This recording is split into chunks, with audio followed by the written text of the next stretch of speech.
Dutch Blitz isn't a new game, but it might be new to you. It's one of those games that people are enthusiastic to teach, but they don't give you a chance to win when you finally agree to play. That's okay though, because it is a fast, frenetic card game that might also come with house rules depending on who teaches you to play. I'm going to teach you how to play based on the rules from the Dutch Blitz Game Company. Be aware, or possibly beware, of other rules which may be out there that threaten your hands as you play this game. The name of this game actually comes from the Pennsylvania Dutch, or Amish as outsiders would refer to them.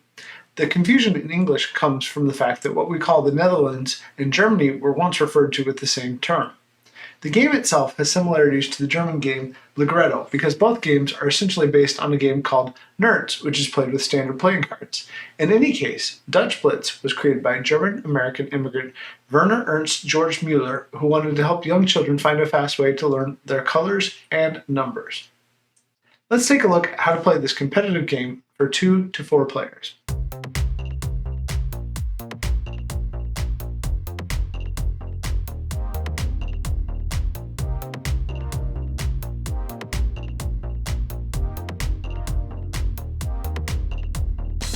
The game is played with 160 cards in 4 decks.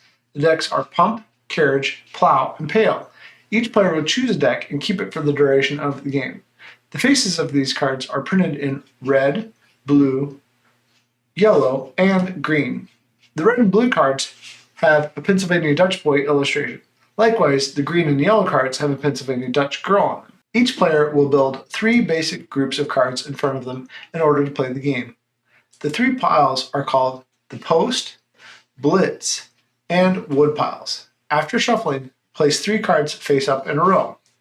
These are the Post piles. Next, place 10 cards as a pile, which should be placed to the right and face up. This is the Blitz pile. This pile should be in line but separated from the Post piles. The remaining 27 cards are held face down in hand. If you are playing a 2-player game, note that you should create 5 Post piles for each player instead of 3.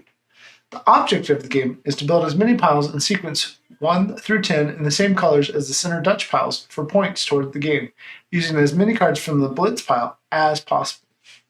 One player will signal everyone to start. Play is simultaneous. If a player ever has 1 card exposed face up regardless of color, that card will be placed into the middle of the play area to start a Dutch pile.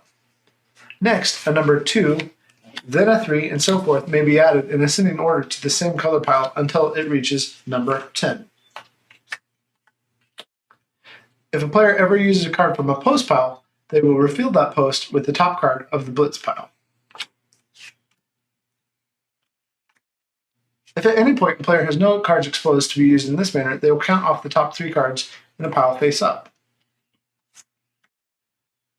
The 3rd card flipped this way, now face up on top of what is the Wood pile, may be used to fill the Dutch piles. When the player has used all the cards in hand to create a Wood pile and cannot play, the player will flip the entire Wood pile upside down and take it back into hand. In this way, they are ready to start a new Wood pile.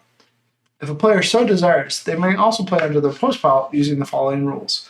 Players may choose a card from their Post, Blitz, or Wood pile to play onto a Post pile. The numbers must be descending in order and must alternate boy to girl or girl to boy.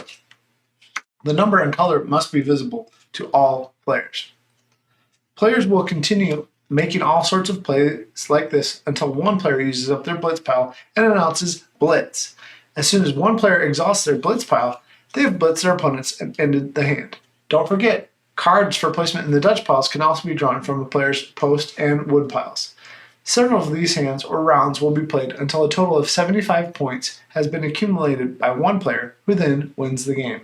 Scoring each round will proceed as follows. Each player will count the number of cards remaining in their respective Blitz pile. No other cards should be touched at this time. Next, the Dutch piles in the center of the play area should be gathered into one pile. The players will set aside their personal Post, Blitz, and Wood pile cards, as well as any cards in hand off to the side. Each card that is in the central Dutch pile will now score the player 1 point. The players will lose 2 points for every card that remained in their personal Blitz pile. Now that the players have scored, the round is ended and cards should be returned to their owners, who can reset their Post, Blitz, and hand. The game ends when a player has scored 75 points or more. Highest score wins. There is no tiebreaker specified in the rules. If someone ever makes a mistake and someone else notices it, merely call out Dutch while play stops to put the card back where it came from, and then resume playing. Players cannot play two-handed or throw cards. They are instructed to place them. If all players are ever stuck, they may choose to simultaneously remove the top card of the wood pile and place it at the bottom of the pile.